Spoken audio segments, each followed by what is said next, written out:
नमस्कार मित्रों और मेरे प्रिय छात्रों, बटरफ्लाई स्टडी चैनल में आप सभी का स्वागत है।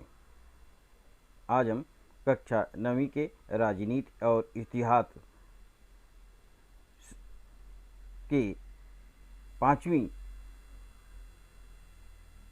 पाठ शिक्षा की विकास यात्रा को लेकर प्रस्तुत हैं। इस पाठ में हम भारतीय शिक्षा व्यवस्था के प्रमुख चरणों और योजनाओं की संक्षेप में समीक्षा करेंगे। इसमें प्राथमिक, माध्यमिक और उच्च शिक्षा का विचार किया गया है। साथ ही भारत के कुछ प्रतिनिधि क्षेत्र के अनुसंधान संस्थानों की समीक्षा की। इसके आधार पर हम संपूर्ण देश की शिक्षा व्यवस्था की कल्पना कर सकते हैं। भारत में शिक्षा की समस्या कितनी जटिल और गंभीर है, इसका अनुभव हमें स्वतंत्र भारत में वर्ष 1951 में हुई प्रथम जनगणना द्वारा हुआ। प्रथम जनगणना में साक्षरता का परिमाण 17% था। यह परिमाण निम्नानुसार बढ़ता गया। जनगणना वर्ष और साक्षरता 1971 में 34%, 1981 में 43%, 1991 में 52% और 2001 में 64%। इस परिमाण को बढ़ाना भारत सरकार के सम्मुख सबसे बड़ी चुनौती थी। इस चुनौती का सामना करने हेतु सरकार ने अनेक उपाय योजनाएं की। प्राथमिक शिक्षा 6 से 14 वर्ष आयु वर्ग के विद्यार्थियों को जो शिक्षा प्रदान की जाती है उसे प्राथमिक शिक्षा कहते हैं। वर्ष 1988 में केंद्र सरकार ने प्राथमिक शिक्षा का प्रसार करने तथा शैक्षिक स्तर में सुधार लाने के लिए खड़िया श्यामपट नाम की योजना प्रारंभ की। यह योजना ऑपरेशन ब्लैक बोर्ड नाम से जानी जाती है। विद्यालयों के स्तर में सुधार लाना, शिक्षा की न्यूनतम आवश्यकताओं की पूर्ति करना, कक्षा के न्यूनतम 2 सुव्यवस्थित कमरे, स्वच्छता गृह, 2 शिक्षकों में से 1 महिला अध्यापिका, श्यामपट्ट मानचित्र, प्रयोगशाला सामग्री, छोटा सा पुस्तकालय, मैदान, खेल सामग्री के लिए सरकार ने विद्यालयों को राशि उपलब्ध करा दी। इस योजना के कारण प्राथमिक शिक्षा व्यवस्था को गतिमान होने में सहायता प्राप्त हुई। महाराष्ट्र राज्य की वर्ष 1960 स्थापना होने के पश्चात सरकार ने संपूर्ण राज्य के लिए पहली कक्षा से 7वीं कक्षा तक एक समान पाठ्यक्रम प्रारंभ करने का निर्णय किया। मुंबई के एसटी कॉलेज में प्राचार्य सैयद रऊफ को पाठ्यक्रम का मसौदा तैयार करने का कार्य सौंपा गया। वर्ष 1994 में इस योजना को विस्तार देते हुए 100 से अधिक विद्यार्थी संख्या वाले विद्यालयों में 1 कमरा और 1 अतिरिक्त शिक्षक की नियुक्ति का प्रावधान किया गया। छात्राओं के विद्यालयों, अनुसूचित जाति एवं जनजाति बहुल विद्यालयों और ग्रामीण क्षेत्रों को वरीयता दी गई। शिक्षकों की नियुक्तियों में 50% पदों पर महिलाओं की नियुक्ति करने का बंधन राज्य सरकार पर लगाया गया। वर्ष 1994 में प्राथमिक शिक्षा के सार्वत्रिकरण के लिए जिला प्राथमिक शिक्षा कार्यक्रम DPEP शुरू किया गया। यह उपक्रम महाराष्ट्र सहित 7 राज्यों में शुरू हुआ। प्राथमिक विद्यालयों में विद्यार्थियों की 100% उपस्थिति, विद्यार्थियों के होने वाले रिसाव को रोकना, लड़कियों की पढ़ाई लिखाई, दिव्यांगों के लिए शिक्षा, प्राथमिक शिक्षा पर अनुसंधान और मूल्यांकन, वैकल्पिक शिक्षा, सामाजिक जागृति आदि उपक्रमों का इसमें समावेश था। क्या यह होगा? वर्ष 1991 में केरल राज्य पूर्णतः साक्षर हो गया। महाराष्ट्र राज्य को पूर्णतः साक्षर होने के लिए कौन सी उपाय योजनाएं की जा सकती हैं? क्या आप जानते हैं ताराबाई मोडक ने बोर्डी और कुशवाड़ में शैक्षिक कार्य को प्रारंभ किया। आदिवासी बच्चों के लिए आंगनबाड़ियां, प्राथमिक कक्षाएं प्रारंभ की। प्रत्यक्ष कृति द्वारा शिक्षा, चरागाह, शाला, तकनीकी व्यावसायिक शिक्षा का प्रसार करने के लिए उन्होंने बहुत परिश्रम उठाए। अनुताई वाघ ने ठाणे जिले के कोषबाड़ में आदिवासियों की उन्नति के लिए एक संस्था स्थापित की। यह संस्था कोषबाड़ परियोजना के रूप में विख्यात है। आदिवासियों की शिक्षा के लिए अनुताई वाघ ने पालना घर, बालवाड़ियाँ, प्राथमिक विद्यालय, प्रौढ़ शिक्षा केंद्र, बाल सेविका प्रशिक्षण महाविद्यालय आदि शैक्षिक संस्थान खोले।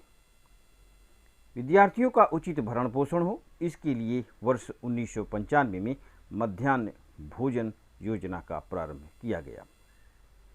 माध्यमिक शिक्षा भारत स्वतंत्र होने के पश्चात शिक्षा मंत्री मौलाना अबुल कलाम आज़ाद ने शिक्षा क्षेत्र में आमूलाग्र परिवर्तन लाने का निश्चय किया। इसके लिए विश्वविद्यालय शिक्षा आयोग का गठन किया गया। इस आयोग ने माध्यमिक शिक्षा के संदर्भ में एक स्वतंत्र आयोग गठित किए जाने की सिफारिश की। उसके अनुसार वर्ष 1952-53 में मुदलियार आयोग का गठन किया गया। उस समय भारत में शिक्षा का प्रतिरूप 11वीं धन स्नातक के 4 वर्ष अथवा 11 धन 1 धन 3 था। आयोग का कार्य: आयोग ने माध्यमिक शिक्षा पाठ्यक्रम, अध्यापन पद्धतियां आदि का अध्ययन कर अपनी सिफारिशें प्रस्तुत की। इस आयोग ने उच्च माध्यमिक कक्षाओं की संकल्पना रखी, परंतु उस संकल्पना को संपूर्ण देश में कार्यान्वित करना दुरूह हो गया।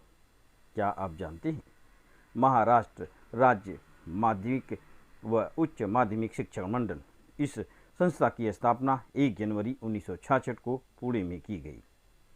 इस मंडल द्वारा 10वीं और 12वीं की कक्षाओं की सालांत परीक्षाएं ली जाती हैं। मंडल की ओर से शिक्षण संक्रमण पत्रिका का प्रकाशन किया जाता है। कोठारी आयोग: वर्ष 1964 में डॉक्टर D.S. कोठारी की अध्यक्षता में एक आयोग का गठन किया गया। इस आयोग के कामकाज में J.P. नाइक का उल्लेखनीय योगदान रहा। इस आयोग ने माध्यमिक, उच्च माध्यमिक और विश्वविद्यालय स्तर 10 धन 2 धन 3 प्रतिरूप की सिफारिश की।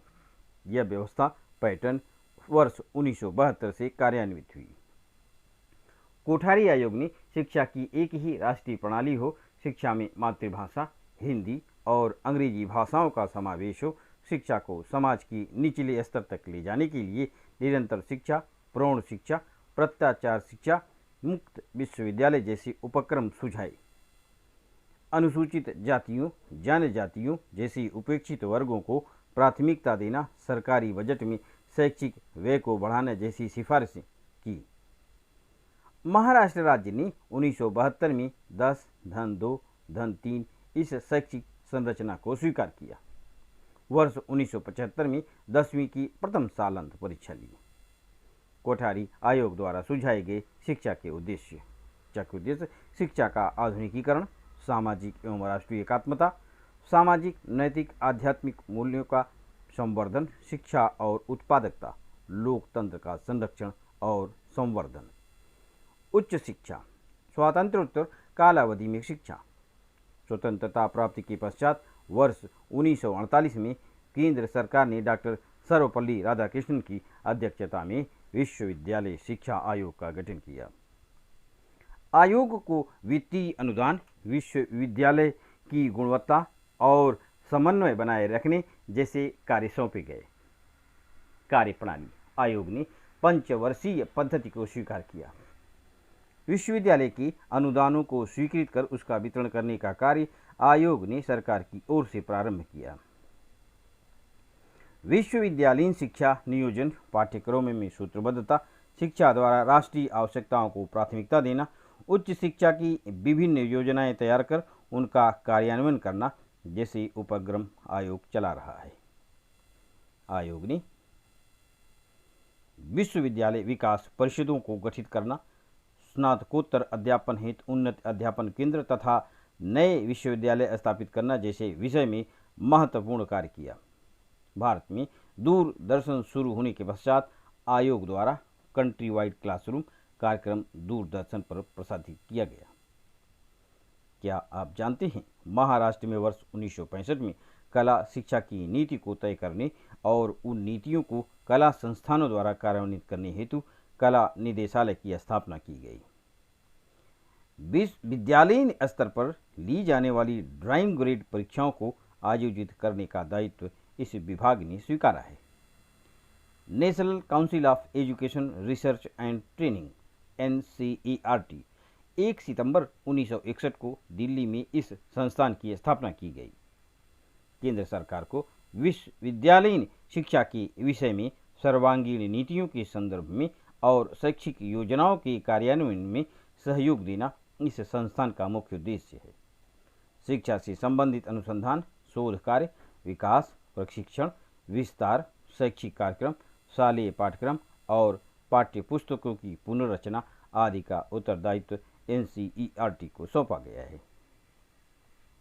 इस संस्थान ने केंद्रीय माध्यमिक शिक्षा बोर्ड के सहयोग से शालेय पाठ्यक्रम एवं पाठ्यपुस्तकों के निर्माण में केंद्रीय भूमिका निभाई। प्राथमिक और माध्यमिक शिक्षा के संदर्भ में NCERT ने राज्य सरकार को सहयोग और मार्गदर्शन दिया है। शिक्षकों के लिए मार्गदर्शिकाएं, कार्य पुस्तिकाएं, अध्यापन पुस्तिकाएं बनाना, अध्ययन अध्यापन तकनीकी का विकास करना, राष्ट्रीय स्तर पर प्रज्ञा शोध परीक्षाओं का आयोजन करना जैसे उपक्रम चलाए गए। NCERT के आधार पर सभी राज्यों में SCERT संस्थानों की स्थापना की गई।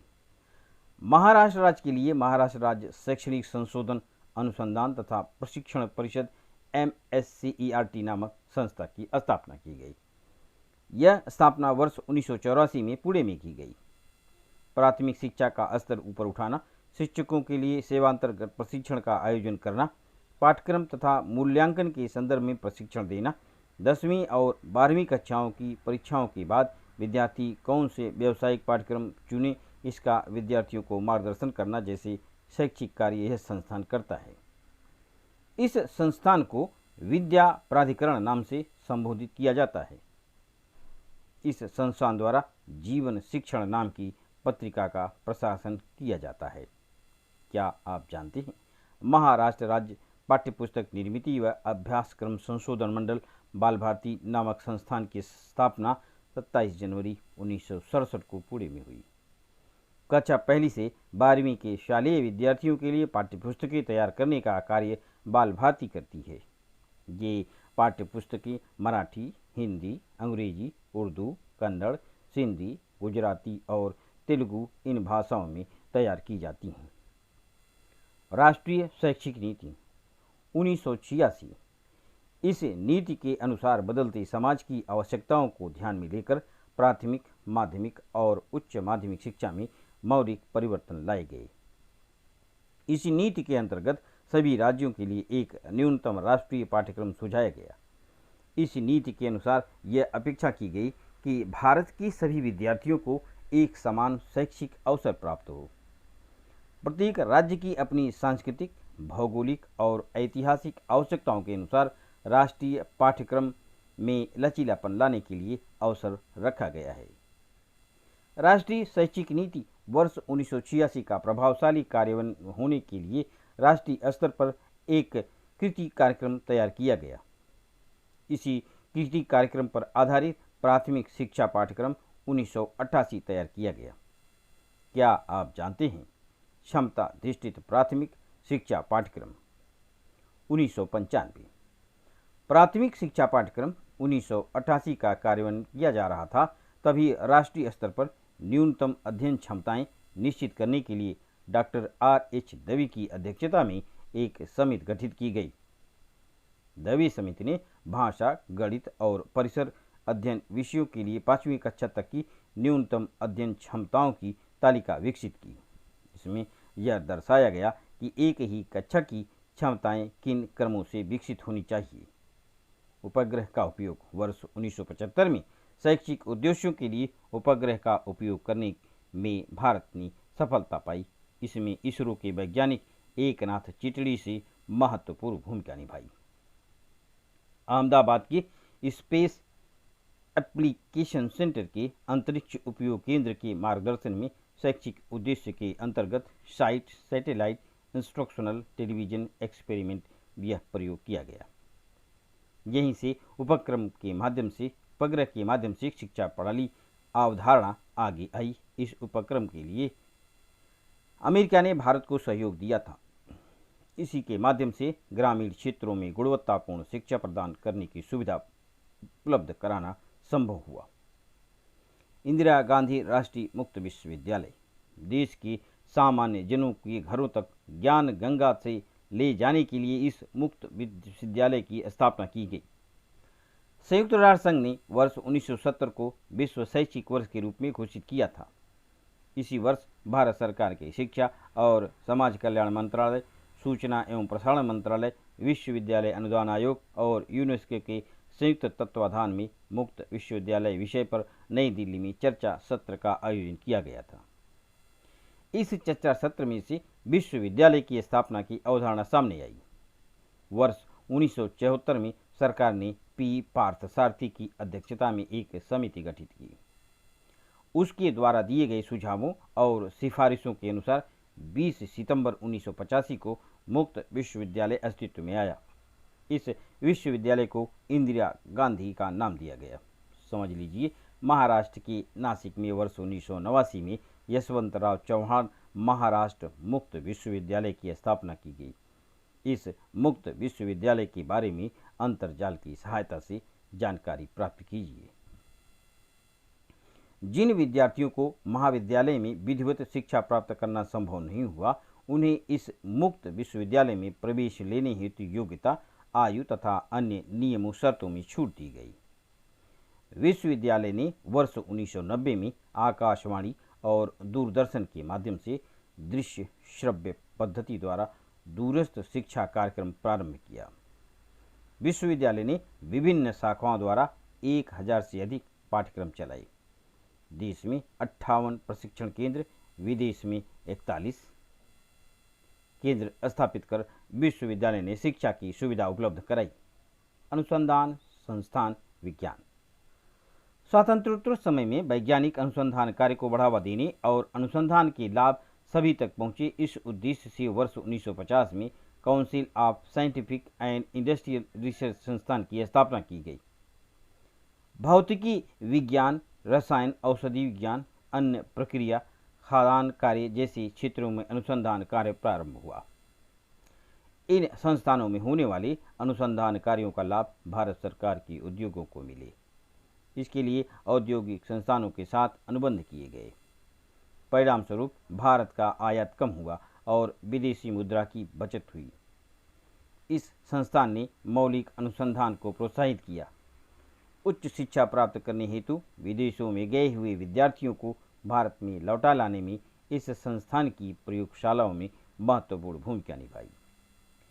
इस संस्थान ने मतदान प्रक्रिया में उंगली पर लगाई जाने वाली स्याही, टाइफाइड, हाथी रोग, क्षय रोग की औषधियाँ, जल शुद्धिकरण का तकनीकी विज्ञान, बांस उत्पादन के लिए लगने वाली अवधि को कम करना जैसे कार्य किए। फिंगरप्रिंटिंग विज्ञान भारत में सबसे पहले उपयोग में लाना, अंडमान के आदिवासियों का जनुकीय अध्ययन कर वे जनजातियाँ 60,000 वर्ष प्राचीन हैं, इसे सिद्ध करना, भूकंप की पूर्व सूचना प्राप्त करना जैसे कार्य इस संस्था ने किए हैं। कड़वी नीम का कीटनाशक के रूप में उपयोग करना, घाव को ठीक करने के लिए हल्दी का उपयोग करना, चावल की विभिन्न प्रजातियों के संदर्भ में स्वामित्व पेटेंट जैसे बातें CSIR संस्थान ने महत्वपूर्ण भूमिका निभाई। CSIR ने भारत की परंपरागत ज्ञान का डिजिटल कोश तैयार कर उसे 8 अंतर्राष्ट्रीय भाषाओं में उपलब्ध कराया। गणित। तमिलनाडु की national institute for research in the mathematical and physical science नामक संस्थान की वर्ष 1962 में स्थापना हुई। इस संस्थान ने गणित विषय में होने वाले सर्वोच्च अनुसंधान को प्रोत्साहन दिया। संगणक। वर्ष 1969 में हमने स्वदेशी बनावट का संगणक बनाया। Indian statistical institute of Jadavpur विश्वविद्यालय ने संयुक्त रूप में स्वदेशी बनावट का प्रथम संगणक ISIJU निर्मित किया। वर्ष 1974 में टाटा कंसल्टेंसी सर्विस अर्थात TCS कंपनी को अमेरिका से सॉफ्टवेयर निर्मित क्षेत्र का ठेका मिला और भारत में सॉफ्टवेयर उद्योग प्रारंभ हुआ। संगणक के कारण वैज्ञानिक अनुसंधान को गति प्राप्त हुई। वर्ष 1987 में अमेरिका ने भारत को महासंगणक देने से इनकार किया। फलतः राजीव गांधी सरकार ने स्वयं महासंगणक विकसित करने का निर्णय किया। वर्ष 1988 में केंद्र सरकार ने पुणे में centre for development of the advanced computing (CDAC) अनुसंधान संस्थान की स्थापना की। वर्ष 1991 में डॉक्टर विजय भटकर के मार्गदर्शन में परम 8000 इस महासंगणक की निर्मित की गई। Bhabha atomic research centre (BARC) इस संस्थान द्वारा nuclear physics, solid state physics, spectroscopy, chemical and life science जैसे विभिन्न विषयों में असाधारण अनुसंधान कार्य किया गया। परमाणु भट्टी निर्माण हेतु वैज्ञानिकों को प्रशिक्षण देने के लिए ट्रेनिंग स्कूल खोले गए। अभियांत्रिकी IIT वर्ष 1951 में पश्चिम बंगाल के खड़गपुर में पहला Indian institute of technology IIT भारतीय प्रौद्योगिकी संस्थान स्थापित किया गया। भारत में अभियांत्रिकी की सभी शाखाओं की उच्च और उन्नत शिक्षा उपलब्ध हो सके, उसके माध्यम से देश की विज्ञान से संबंधित आवश्यकताएं पूर्ण की जा सकें, यह उद्देश्य इस संस्थान की स्थापना का है। पवई मुंबई में, चेन्नई, कानपुर के पश्चात नई दिल्ली के अभियांत्रिकी महाविद्यालय को IIT के रूप में रूपांतरित किया गया। इन संस्थानों को स्थापित करने में सोवियत, रशिया, अमेरिका, जर्मनी और यूनेस्को ने सहयोग दिया। भारत के IIT संस्थान को स्वायत्त विश्वविद्यालयों का स्तर प्रदान कर BTech और MTech पाठ्यक्रम आरंभ किए गए। प्रवेश परीक्षा द्वारा प्रवेश, उचित शुल्क और विद्यार्थियों के लिए आरक्षण ये IIT संस्थान की विशेषताएं हैं। वर्ष 1970 से 80 के दशक में इस संस्थान के विद्यार्थी बड़ी संख्या में विदेश जाने लगे। फलस्वरूप ब्रेन ड्रेन की समस्या अर्थात उच्च शिक्षित विद्यार्थियों का अस्थायी रूप में विदेश में जाना उत्पन्न हो गई।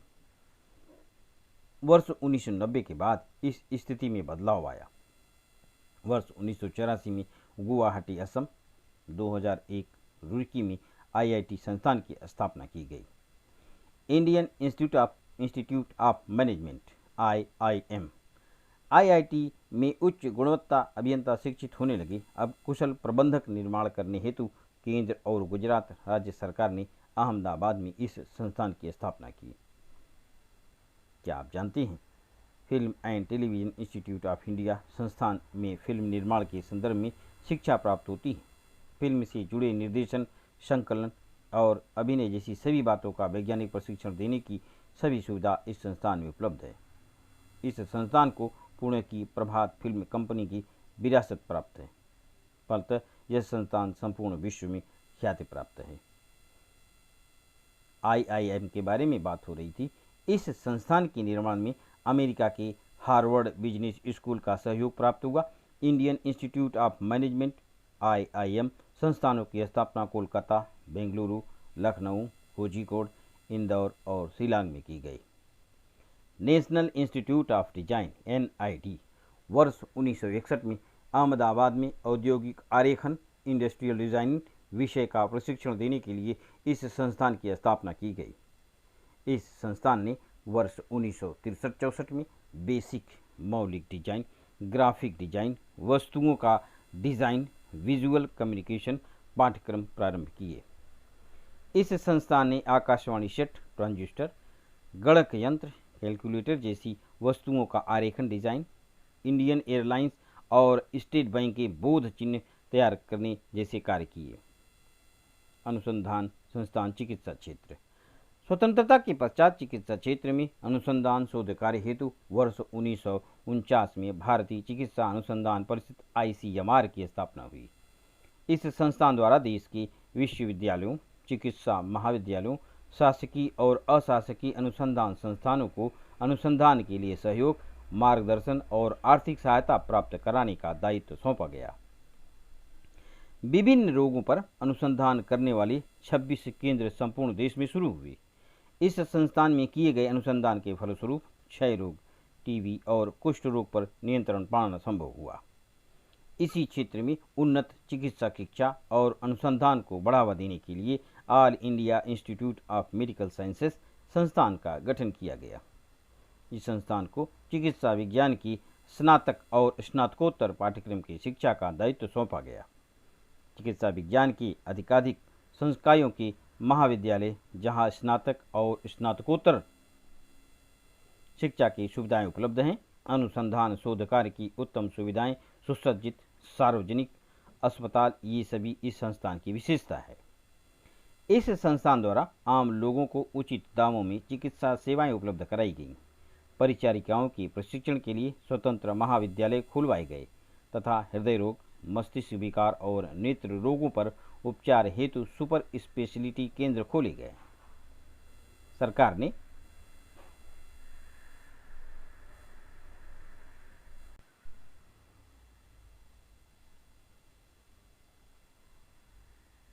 ने चिकित्सा क्षेत्र का अधिक विकास करने हेतु वर्ष 1958 में मेडिकल काउंसिल ऑफ इंडिया चिकित्सा शिक्षा की गुणवत्ता का निष्कर्ष निर्धारण और निरीक्षण तथा उसकी जांच करने का दायित्व सौंपा गया। क्या आप जानते हैं, आयुर्वेदिक, प्राकृतिक उपचार, यूनानी और होम्योपैथिक इन चिकित्सा प्रणालियों में अनुसंधान और विकास करवाने हेतु वर्ष 1969 में central council for research in Indian medicine and homeopathic संस्थान की स्थापना की गई थी। वर्ष 1979 में इस